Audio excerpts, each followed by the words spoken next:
নমস্কার।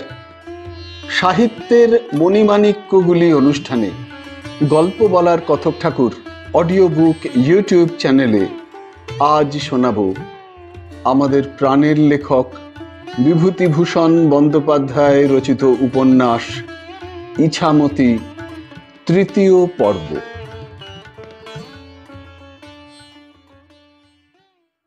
সেই রাত্রে কুঠির হল ঘরে মস্ত নাচের আসর জমল। রাঙামুখ সাহেবরা সবাই মদ খেয়েছে, মেমদের কোমর ধরে নাচছে, ইংরেজি গান করছে, সহিস ভজামুচি উদ্দীপ পড়ে মদ পরিবেশন করছে। নীলকুঠিতে কোনো অবাঙালি চাকর বা খানসামা নেই। এইসব আশেপাশের গ্রামের মুচি বাগদি ডোম শ্রেণীর লোকেরা চাকর খানসামার কাজ করে, ফলে সাহেব মেম সকলেই বাংলা বলতে পারে, হিন্দু কেউ বলেও না, জানেও না। আমিন প্রসন্ন চক্রবর্তী বারদেউরিতে তার ছোট কুঠুরিতে বসে তামাক টানছিলেন। সামনে বসেছিল বরদা বাগদিনী। বরদার বয়স প্রসন্ন চক্রবর্তীর চেয়ে বেশি, মাথার চুল সনের দড়ি। বরদাকে প্রসন্ন চক্রবর্তী মাঝে মাঝে স্মরণ করেন নিজের কাজ উদ্ধারের জন্য। প্রসন্ন বললেন, গয়া ভালো আছে? তা একরকম আছে, আপনাদের আশীর্বাদে। বড় ভালো মেয়ে, এমন এ দিগরে দেখিনি। একটা কথা বরদা দিদি। কি বলো? এক বোতল ভালো বিলিতি মাল গয়াকে বলে আনিয়ে দাও দিদি। আজ অনেক ভালো জিনিসের আমদানি হয়েছে, সাহেব শুভর খানা, বুঝতেই পারছো। অনেকদিন ভালো জিনিস পেটে পড়েনি। সে বাপু আমি কথা দিতে পারবো না।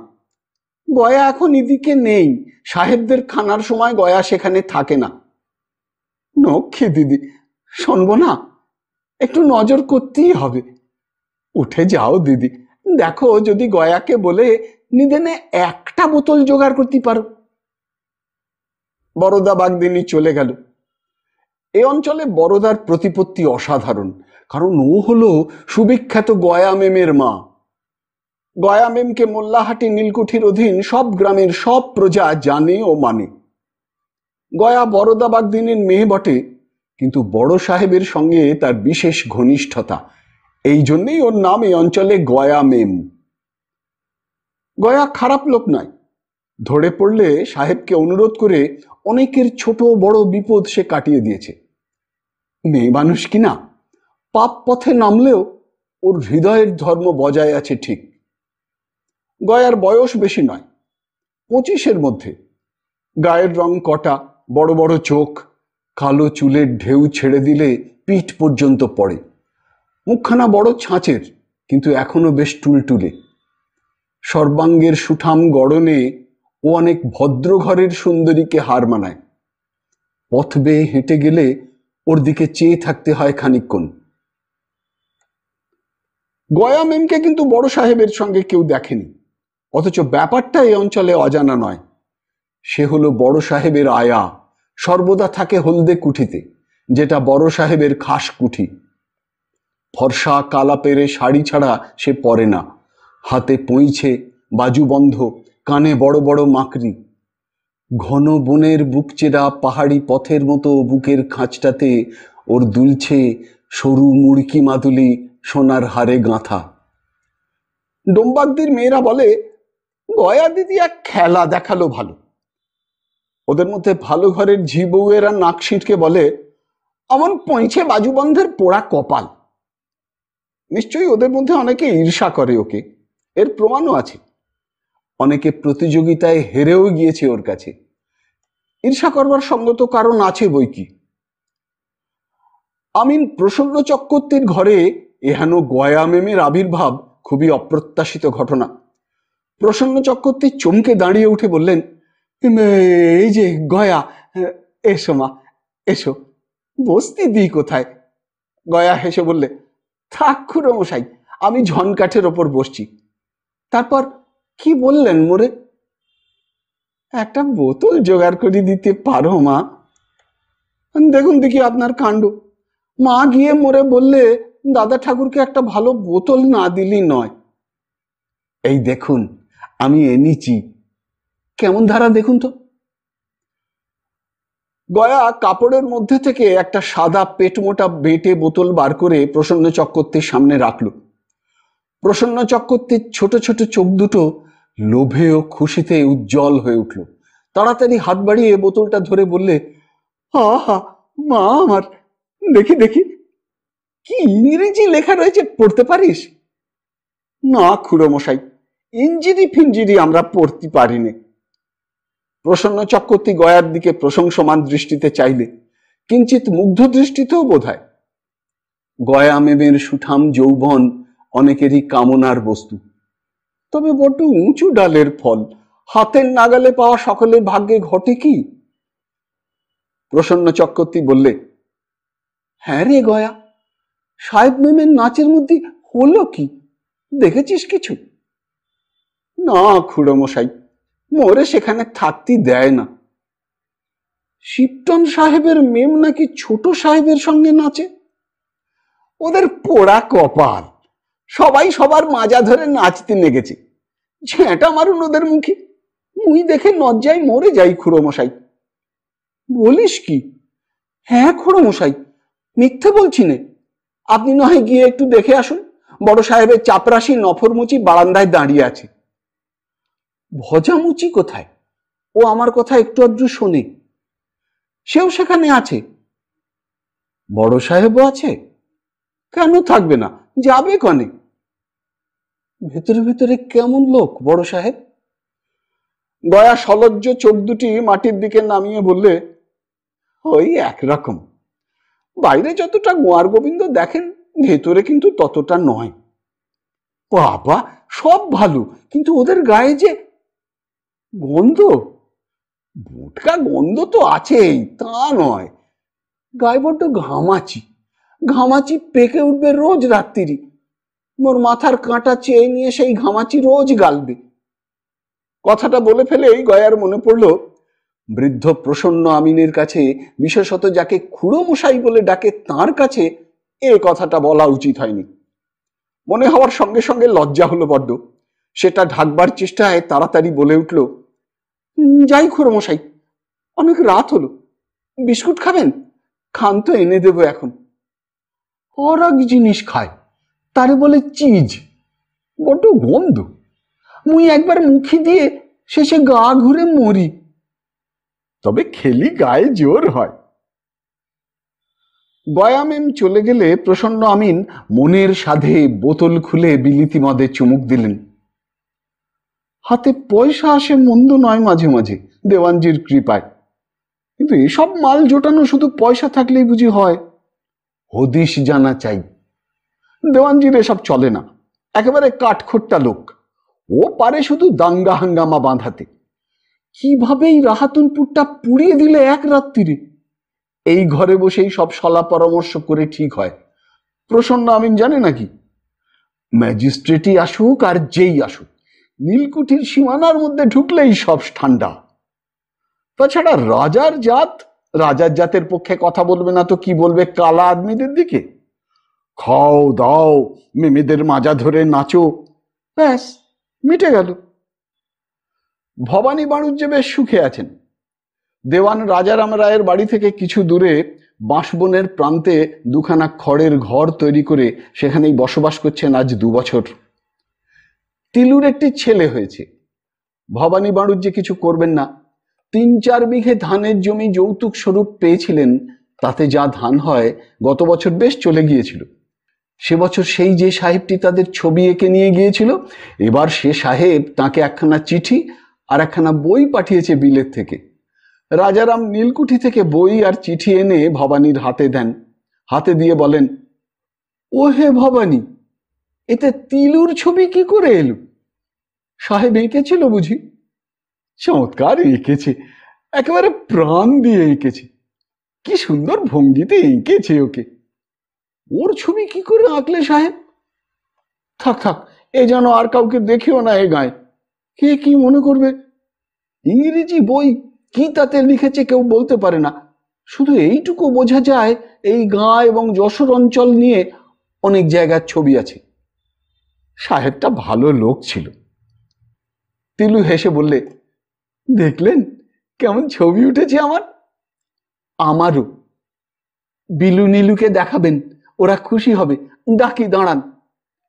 নীলু এসে হইচই বাঁধিয়ে দিলে, সপ্তাহতেই দিদি কেন আগে? তার ছবি কি উঠতে জানে না? দিদির সোহাগ ভুলতে পারবেন না রসের গুণমণি অর্থাৎ ভবানী বাড়ুজ্যে। তবে আজকাল ওদের চঞ্চলতা অনেক কমেছে, কথাবার্তার ছেলে মেয়েও আগের মতো নেই। বিলুর স্বভাব অনেক বদলেছে, 2-1 মাস পরে তারও ছেলেপুলে হবে। তিলু কিন্তু অদ্ভুত। অবস্থাপন্ন গৃহস্থের ঘরের আদুরে আবদারে মেয়ে হয়ে সে ভবানী বাণুজ্যের খড়ের ঘরে এসে কেমন মানিয়ে নিয়ে ঘর আলো করে বসেছে। এখানে কুলুঙ্গি, ওখানে তাক তৈরি করছে নিজের হাতে, নিজেই ঘর গোবর দিয়ে পরিপাটি করে নিকুচ্ছে, উনুন তৈরি করছে পুকুরের মাটি এনে, সন্ধ্যার সময় বসে কাপাস তুলোর পইতে কাটে। একদণ্ড বসে থাকবার মেয়ে নয় সে, চরকির মতো ঘুরছে সর্বদা। বিলুও অনেক সাহায্য করে। দিদি রাঁধে, ওরা কুটনো কুটে দেয়। বিলু ও নীলু দিদির নিতান্ত অনুগত সহোদরা। দিদি যা বলে তাই সই।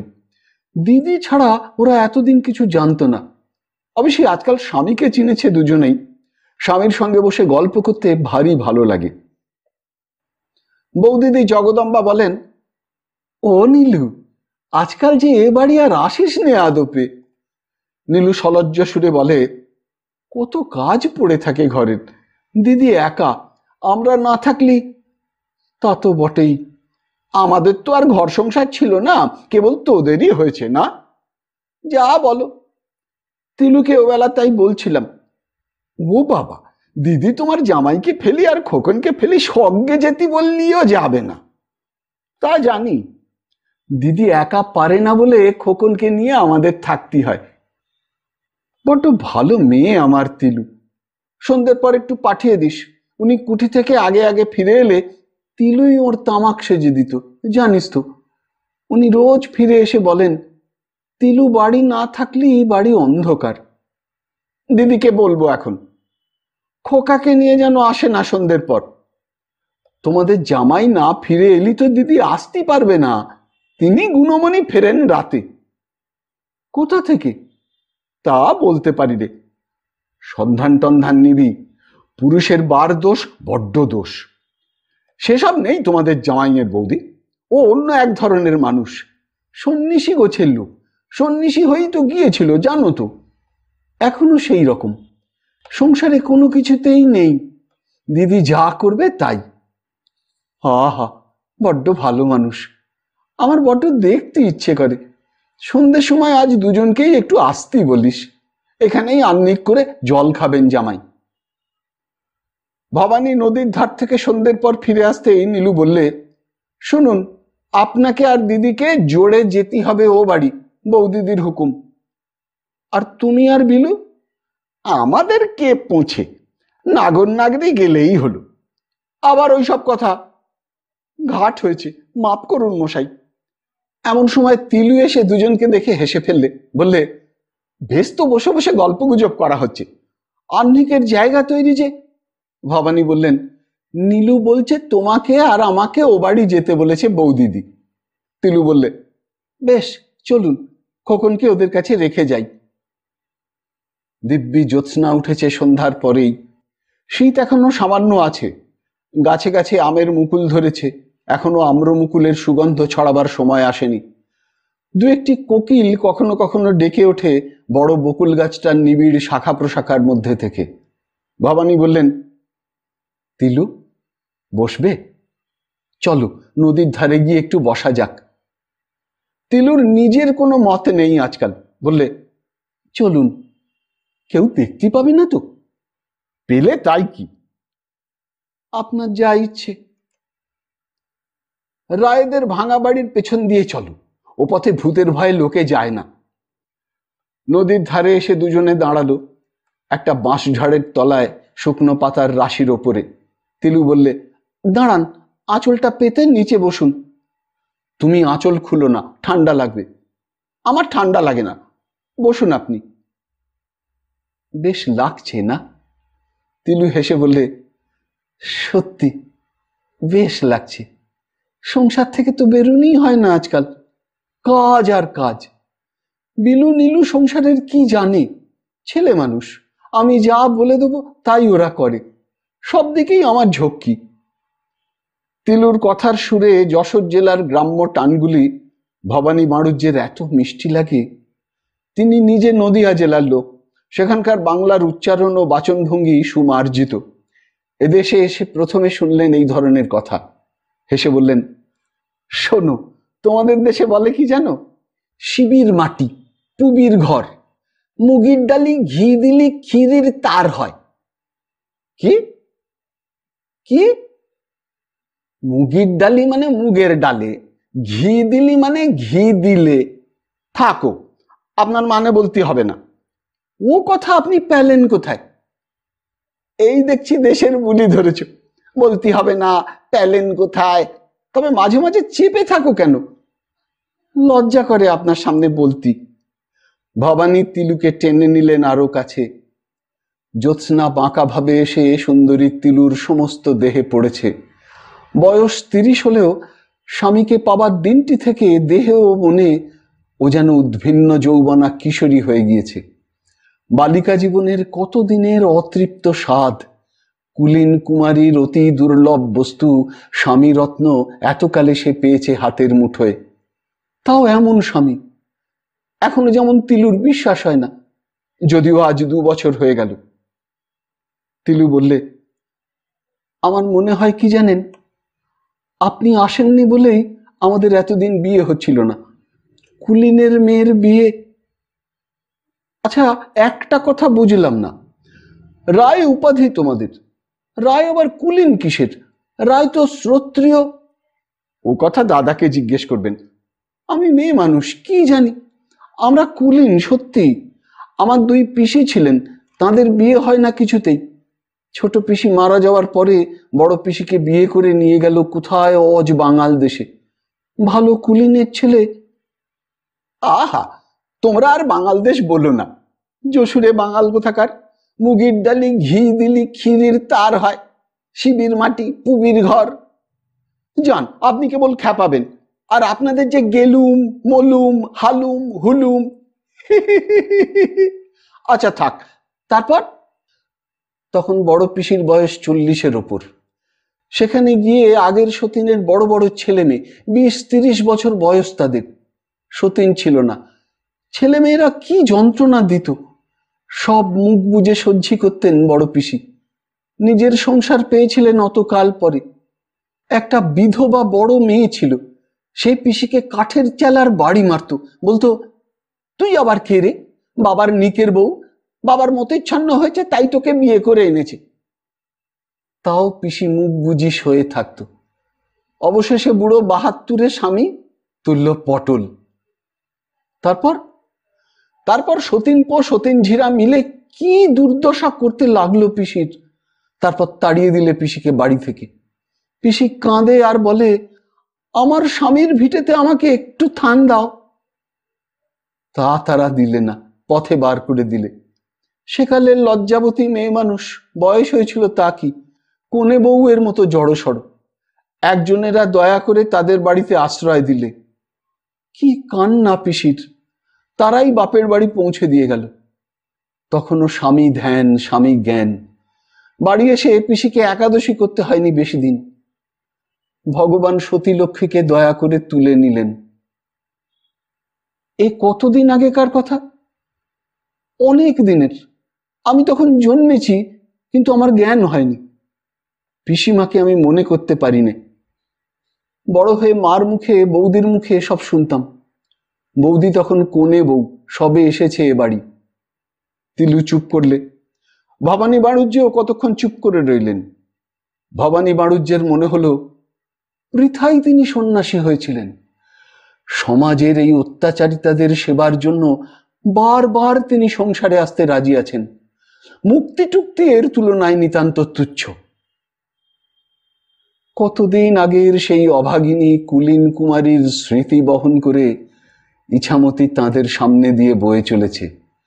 তাঁরই নাম এটা স্বামী সাধের পুণ্য চোখের জল ওর জলে মিশে গিয়েছে কতদিন আগে। আজ এই পান কলস ফুলের গন্ধ মাখানো চাঁদের আলোয় তিনি যেন স্বর্গ থেকে নেমে বললেন, বাবা, আমার যে স্বাদ পূরেনি, তোমার সামনে যে বসে আছে এই মেয়েটির তুমি সে স্বাদ পুরিও। বাংলাদেশের মেয়েদের ভালো স্বামী হও, এদের সে স্বাদ পূর্ণ হোক। আমার যা পুরল না, এই আমার আশীর্বাদ। ভবানী বাণুজ্যে তিলুকে নিবিড় আলিঙ্গনে আবদ্ধ করলেন। যখন ওরা দেওয়ান বাড়ি পৌঁছলো তখন সন্ধ্যা অনেকক্ষণ হয়ে গিয়েছে, একদণ্ড রাত্রিও কেটে গিয়েছে। জগদম্বা বললেন, ও মা, তোরা ছিলি কোথায় রে তিলু? নীলু এসেছিল এই খানিক আগে, বললে তারা কতক্ষণ বাড়ি থেকে বেরিয়েছে। আমি জামাইয়ের জন্য আহ্নিকের জায়গা করে জলখাবার গুছিয়ে বসে আছি ঠায়। কি যে কাণ্ড তোদের! তিলু বলে, কাউকে বলো না বৌদিদি, উনি নদীর ধারে নিয়ে গিয়েছিলেন। তাড়াতাড়ি ওকে জলখাবার খাইয়ে দাও। আমার মন কেমন করছে খোকনের জন্য, কতক্ষণ দেখিনি। নীলু কি বললে? খোকন কাঁদছে না তো? না, খোকন ঘুমিয়ে পড়েছে, নীলু বলে গেল। তুই খেয়ে নে। উনি আহ্নিক করুন আগে। দাদা আসেননি? তার ঘোড়া গিয়েছে তাকে আনবার জন্য। জলখাবার সাজিয়ে দিলেন জগদম্বা জামাইয়ের সামনে। শালাজ বউ হলেও ভবানী তাকে শাশুড়ির মতো সম্মান করেন। জগদম্বা ঘোমটা দিয়ে ছাড়া বেরোন না জামাইয়ের সামনে। মুগের ডাল ভিজে, পাটালি, খেজুরের রস, নারকেল নাড়ু, চন্দ্রপুলি, ক্ষীরের ছাঁচ এবং ফেনি বাতাসা। তিলু খেতে খেতে বললে, বিলু নীলুকে দিয়েছ? নীলু এসে খেয়ে গিয়েছে, বিলুর জন্য নিয়ে গিয়েছে। এবার যাই বৌদি, খোকন হয়তো উঠে কাঁদবে। জামাইকে নিয়ে আবার পরেও আসবি। দুখানা আদোসা ভেজে জামাইকে খাওয়াবো। খেজুরের রসের পায়েস করবো সেদিন। আজ মোটে এক ভাঁড় রস দিয়ে গেল ভজামুচির ভাই, নইলে আজই করতাম। শোনো বৌদি, তোমাদের জামাই বলে কিনা আমরা বাঙালে কথা বলি। বলে শিবির মাটি, পুবির ঘর। আবার এক ছড়া বার করেছে, মুগের ডালি ঘি দিলি নাকি ক্ষীরির তার হয়। আহা, কি শহুরে জামাই! দেব একদিন শুনিয়ে, তবুও যদি দাড়িতে জট না পাকাতো। আমি যখন প্রথম দেখি তখন এত বড় বড় দাড়ি, যেন নারদমুনি। তোমাদের জামাই তোমরাই বোঝো বৌদি। আমি যাই, খোকন ঠিক উঠেছে, আবার আসবো পরশু। পথে বার হয়ে ভবানী আগে আগে, তিলু পেছনে ঘোমটা দিয়ে চলতে লাগলো। পাড়ার মধ্যে দিয়ে পথ। এখানে ওদের একত্র ভ্রমণ বা কথোপকথন আদৌ চলবে না। চন্দ্র চাটুর্যের চণ্ডী মণ্ডপের সামনে দিয়ে রাস্তা। রাত্রে সেখানে দাবার আড্ডা বিখ্যাত। সম্পর্কে চন্দ্র চাটুর্য হলেন তিলুর মামা শ্বশুর। তিলুর বুক ঢিপ ঢিপ করতে লাগলো। যদি মামা শ্বশুর দেখে ফেলেন, এত রাতে সে স্বামীর সঙ্গে পথে বেরিয়েছে। চণ্ডী মণ্ডপের সামনাসামনি যখন ওরা এসেছে, তখন চণ্ডী মণ্ডপের ভিড়ের মধ্যে থেকে কে জিজ্ঞেস করলো, কে যায়? ভবানী গলা ঝেড়ে নিয়ে বললেন, আমি। কে, ভবানী? হ্যাঁ। ও। লোকটা চুপ করে গেল। তিলু আরো এগিয়ে গিয়ে ফিস ফিস করে বললে, কে ডাকলে? মহাদেব মুখুজ্জে। ভালো জ্বালা, আমাকে দেখলে নাকি? দেখলে তাই কি, তুমি আমার সঙ্গে থাকো, অত ভয়ই বা কিসের? আপনি জানেন না এই গাঁয়ের ব্যাপার। ওই নিয়ে কাল হয়তো রটনা রটবে, বলবে অমুকের বউ সদর রাস্তা দিয়ে তার স্বামীর সঙ্গে হেঁটে যাচ্ছিল গটগট করে। বই গেল। এসব বদলে যাবে তিলু, থাকবে না, সেদিন আসছে। তোমার আমার দিন চলে যাবে। ওই খোকন যদি বাঁচে, ওর বউকে নিয়ে ও পাশাপাশি হেঁটে বেড়াবে এই গাঁয়ের পথে, কেউ কিছু মনে করবে না। নালু পাল একখানা দোকান করেছে। ইছামতি থেকে যে বাঁওড় বেরিয়েছে, এটা ইছামতিরই পুরনো খাত ছিল একসময়। এখন আর সে খাতে স্রোত বয় না। টোপা পানার দাম জমেছে। নালু পালের দোকান এই বাঁওড়ের ধারে। মুদির দোকান একখানা ভালোই চলে এখানে। মোল্লাহাটির হাটে মাথায় করে জিনিস বিক্রি করবার সময় সে লক্ষ্য করেছিল। নালু পালের দোকানে খদ্দের এলো, যাতে বুনো। এদের পূর্বপুরুষ নীলকুঠির কাজের জন্য এদেশে এসেছিল সাঁওতাল পরগনা থেকে। এখন এরা বাংলা বেশ বলে, কালী পুজো, মনসা পুজো করে, বাঙালি মেয়ের মতো শাড়ি পরে। একটি মেয়ে বললে, 2 পয়সার তেল আর নুন দেও গো, মেঘ উঠেছে, বৃষ্টি আসবে।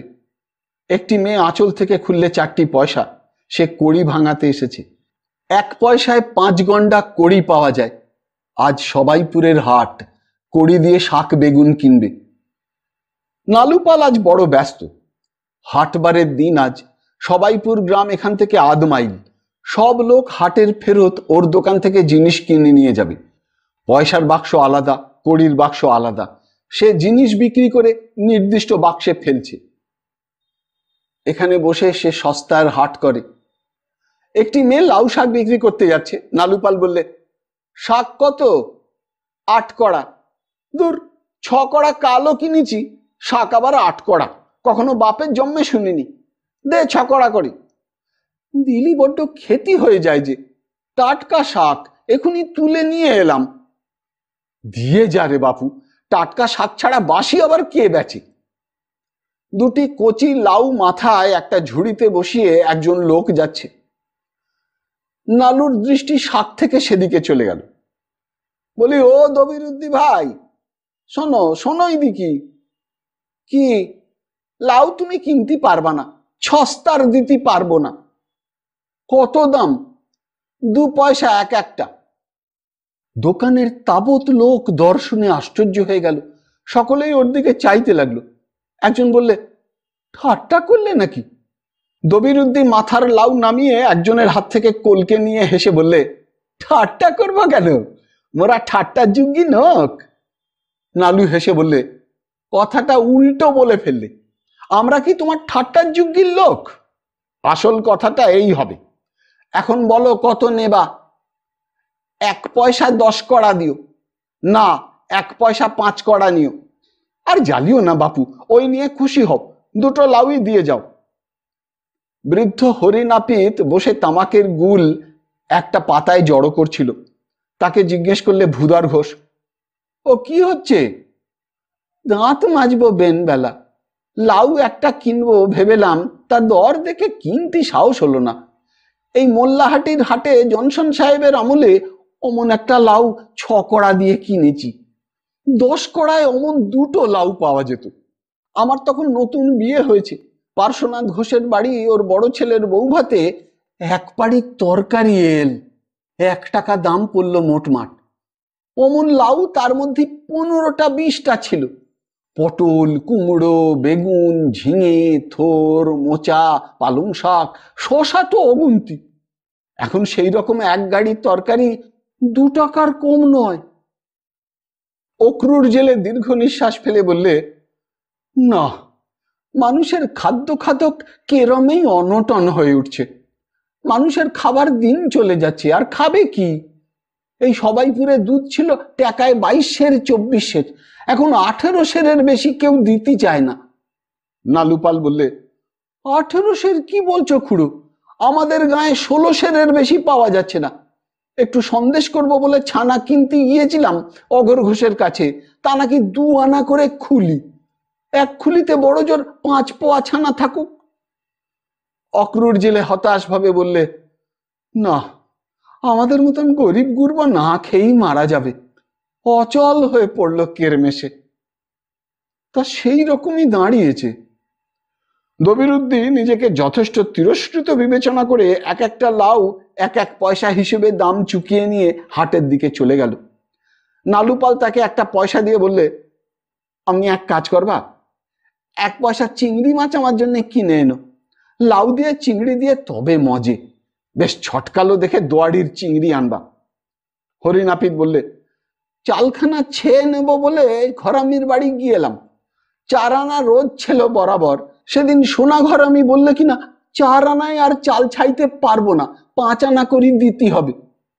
ঘরামি জন 5 আনা আর একটা পেটেল 2 আনা, তাহলে 1খানা 5 চালা ঘর ছাইতে কত মজুরি পড়লো বাপধনেরা? 5-6 টাকার কম নয়।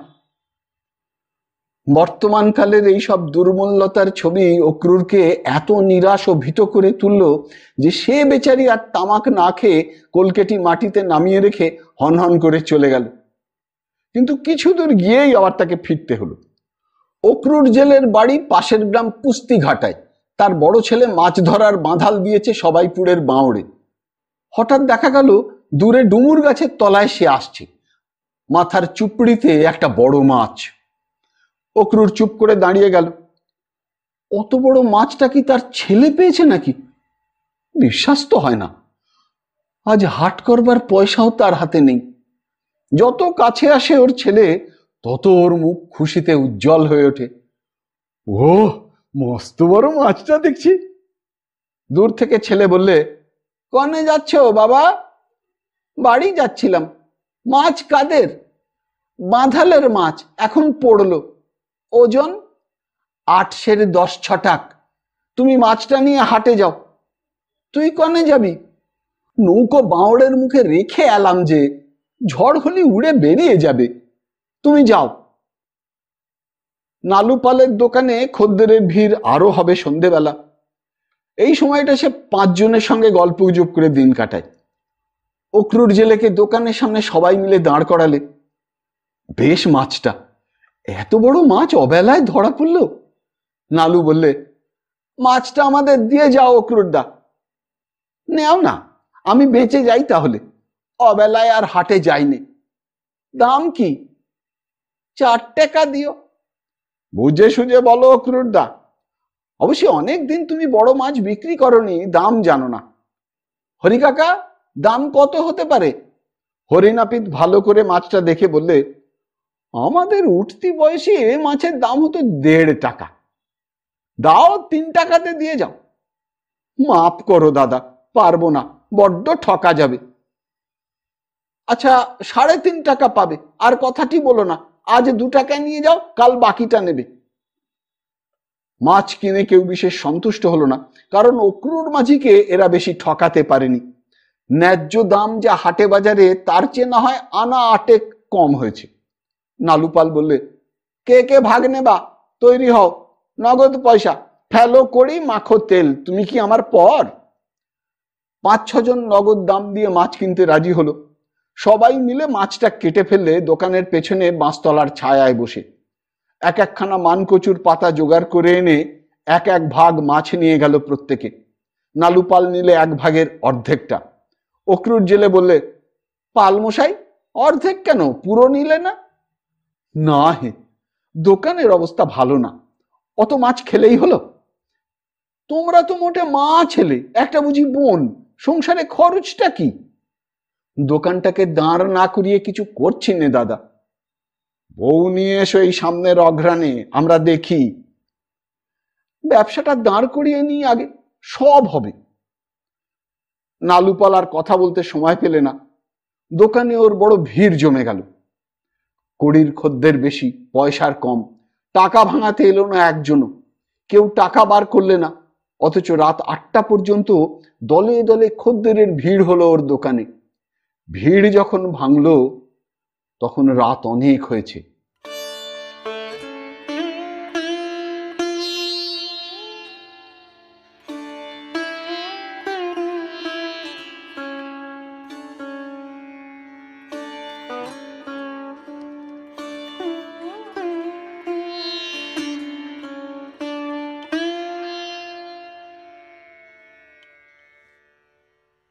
শুনলেন বিভূতিভূষণ বন্দ্যোপাধ্যায় রচিত অসামান্য উপন্যাস ইছামতি 3য় পর্ব। যদি এই অনুষ্ঠানটি আপনার ভালো লেগে থাকে, তবে অবশ্যই একটি লাইক দিয়ে আমায় উৎসাহিত করবেন। যারা এখনো আমার এই চ্যানেলটিকে সাবস্ক্রাইব করেননি, তারা অনুগ্রহ করে সাবস্ক্রাইব বোতামটি টিপে আমার এই চ্যানেলটিকে সাবস্ক্রাইব করে নেবেন এবং ভিডিওর কমেন্ট বক্সে আপনার মূল্যবান মতামত জানিয়ে চ্যানেলটিকে আরও এগিয়ে নিয়ে যেতে আমায় সাহায্য করবেন। ভালো থাকুন, পাশে থাকুন, সুস্থ থাকুন আর শুনতে থাকুন সাহিত্যের মণিমাণিক্যগুলি অনুষ্ঠানটি। নমস্কার।